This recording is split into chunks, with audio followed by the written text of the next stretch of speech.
أعوذ بالله من الشيطان الرجيم. بسم الله الرحمن الرحيم. ألم تر إلى الذين قيل لهم كفوا أيديكم وأقيموا الصلاة وآتوا الزكاة فلما كتب عليهم القتال إذا فريق منهم يخشون الناس كخشية الله أو أشد خشية فقالوا ربنا لم كتبت علينا القتال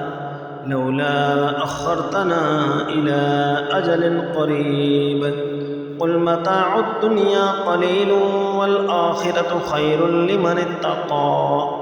ولا تظلمون فتيلا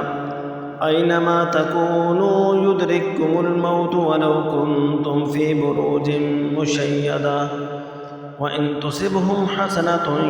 يقولوا هذه من عند الله وإن تصبهم سيئة يقولوا هذه من عندك قل كل من عند الله فما لهؤلاء القوم لا يكادون يفقهون حديثا ما أصابك من حسنة فمن الله وما أصابك من سيئة فمن نفسك وأرسلناك للناس رسولا وكفى بالله شهيدا من يطع الرسول فقد أطاع الله ومن تولى فما أرسلناك عليهم حفيظا ويقولون طاعة فإذا برزوا من عندك بيت طائفة منهم غير الذي تقول والله يكتب ما يبيتون فأعرض عنهم وتوكل على الله وكفى بالله وكيلا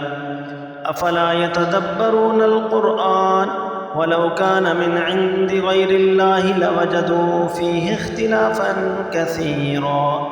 وإذا جاءهم أمر من الأمن أو الخوف أذاعوا به ولو ردوه إلى الرسول وإلى أولي الأمر منهم لعلمه الذين يستنبطونه منهم ولولا فضل الله عليكم ورحمته لاتبعتم الشيطان إلا قليلا فقاتل في سبيل الله لا تكلف إلا نفسك وحرض المؤمنين عسى الله أن يكف بأس الذين كفروا والله أشد بأسا وأشد تنكيلا من يشفع شفاعة حسنة يكن له نصيب منها ومن يشفع شفاعة سيئة يكن له كفل منها وكان الله على كل شيء مقيتا وإذا حييتم بتحية فحيوا بأحسن منها أو ردوها إن الله كان على كل شيء حسيبا الله لا إله إلا هو ليجمعنكم إلى يوم القيامة لا ريب فيه ومن أصدق من الله حديثا.